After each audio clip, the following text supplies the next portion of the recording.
Menjelang peringatan 17 Agustus, fenomena pengibaran bendera dari serial anime dan manga Jepang berjudul One Piece oleh sebagian masyarakat jadi sorotan. Bendera itu dikibarkan di berbagai tempat, mulai dari pagar rumah hingga mobil truk.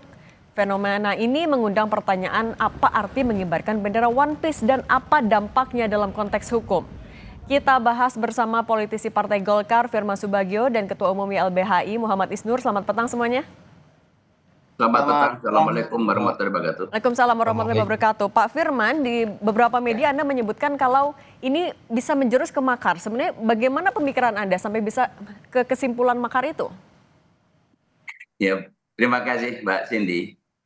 Jadi kemarin memang kami ketika ada diskusi di DPR terkait eh, hal yang lain, dan kemudian saya di doorstop oleh beberapa teman media, ditanyakan tentang pemasangan bendera One Piece yang marak dilakukan oleh sekelompok masyarakat menjelang 17 Agustus atau peringatan HUT proklamasi ke yang ke-80.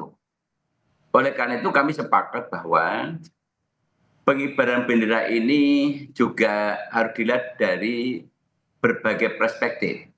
Ada dua perspektif. Yang pertama tadi yang disampaikan Mbak Cindy dalam pengantarnya, ini juga menunjukkan bahwa pengibaran bendera One Piece dapat menjadi simbol perlawanan terhadap ketidakadilan atau penindasan. Dalam konteks ini, pengibaran bendera One Piece mungkin dapat dilihat sebagai bentuk ekspresi kebebasan dan perlawanan terhadap status quo. Nah, ini kira-kira seperti itu pandangannya ya.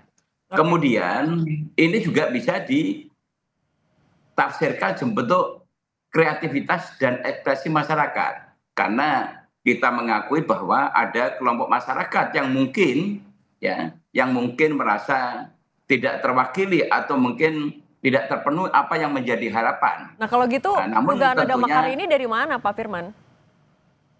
Begini, oleh karena itu, kalau bentuk pencapaian ekspresi yang berlebihan, yang bisa menimbulkan provokasi, ini juga ujung-ujungnya adalah bisa menimbulkan masalah yang terkait dengan masalah makar. Ini harus hati-hati, karena itu milestone-nya kan seperti itu. Dimulai dari hal-hal yang kecil. Dan kita harus menyadari bahwa masyarakat kita ini kan tidak paham terhadap hal-hal seperti ini. Sehingga kalau masyarakat itu nanti terprovokasi secara berkelebihan, ini bisa menimbulkan konflik di masyarakat. Dan masyarakat itu bisa kalau tidak memahami, bisa menimbulkan konflik bagi kelompok-kelompok tertentu yang punya agenda-agenda. Ini bisa juga ada sampai agenda-agenda itu juga ya. Kalau Mas Ya. Isnur sebenarnya melihatnya, bagaimana kalau gitu pemerintah akan bisa membatasi mana yang memang ekspresi, mana yang provokatif menuju makar, dan apakah sebenarnya respon pemerintah ini sudah tepat? Iya Mbak, sebenarnya pemerintah ini menurut saya dan anggota DPR ya harus belajar dari Gus Dur. Gus Dur tuh membawa atau mendengar kritik masyarakat tuh dengan santai, dengan rileks gitu. Dan justru mencoba mengenali, memahami apa masyarakat itu seperti itu, kenapa masalahnya. Harusnya seperti itu.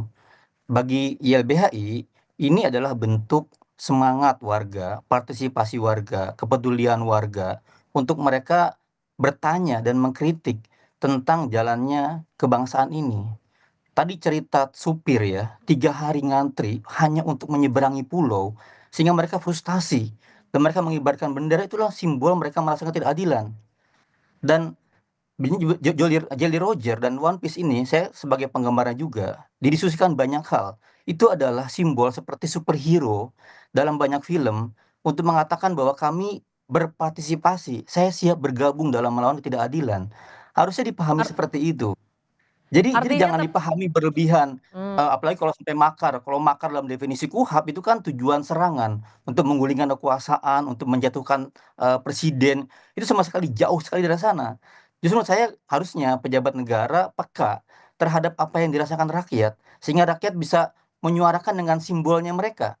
Dalam banyak hal, Mbak, ada yang menggunakan superhero yang lain, menggunakan gambar-gambar klub yang lain. Artinya respon dari pemerintah juga terlalu reaktif, Mas Isnur? Iya, menurut saya jadi keliru gitu, memahami kritik sebagai ancaman. Nah ini menjadi fenomena dalam yang kami hadapi sehari-hari. Seperti orang demonstrasi sehari-hari itu kan partisipasi yang dijamin oleh konstitusi. Terus dianggap oleh aparat di bawah sebagai ancaman sehingga harus dibubarkan segera gitu. Demokrasi itu membutuhkan kebisingan, membutuhkan kegaduhan, membutuhkan orang semua berbeda-beda cara mengekspresikannya. Itulah pentingnya kita kemudian memahami cara tangkap kita terhadap kritik seperti apa gitu. Nah, hari ini Pak Firman menurut saya sedikit merevisi posisinya dengan di awal bilang bahwa ini adalah ekspresi warga yang bermacam-macam. Saya pikir ada perubahan posisi pemahaman Pak Firman hari ini yang saya tangkap ya Oke, di kalau ada Kompas revisi pagi itu, ini petang ini. kita tanya dulu ke Pak Firman. Pak Firman, kalau misalnya posisinya sekarang lebih menghargai itu sebagai ekspresi, apakah masih mendukung ada konsekuensi hukum juga seperti yang disampaikan oleh Menko Polhukam? Ya begini, sebetulnya apa yang disampaikan Mas tadi juga betul. Ini kan sah-sah saja sebagai ciri khas sebuah demokrasi itu kalau ada perbedaan. Tapi kita juga harus memahami kultur budaya kita bangsa Indonesia yang belum memahami secara keseluruhan terhadap yang disampaikan tadi. Ini juga tidak boleh terkita apalagi dikaitkan dengan HUT proklamasi. Itu yang kami tidak sepakat. HUT proklamasi itu harusnya kita nikmati dengan pesta-pesta kemerdekaan seperti negara-negara lain yang cool gitu ya.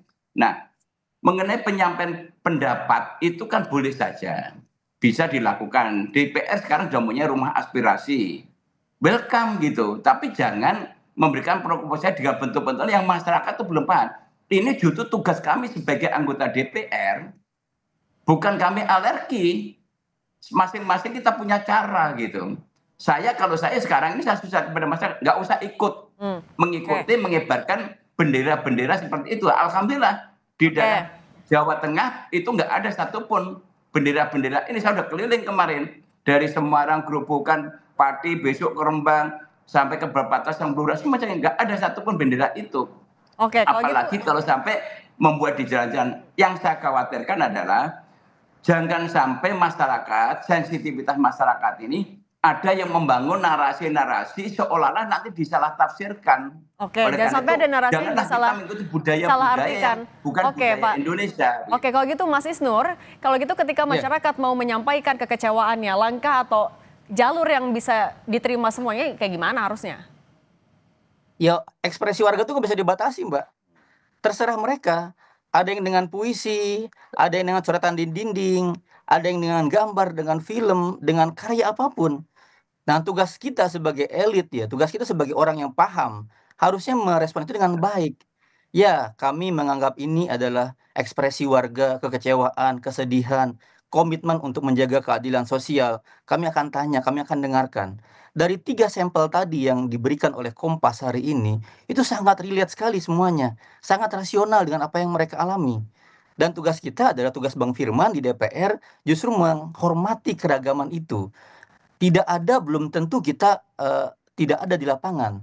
Dan setiap ekspresi dengan film wibu anime One Piece, besok mungkin dengan film yang lain, dengan wibu yang lain itu sangat berharga. Dan saya masih Berarti ingat, harusnya lebih santai Wapres juga Gibran pemerintah itu, ya? bener, Wapres Gibran ketika kampanye kemana-mana dia pakai pin One Piece.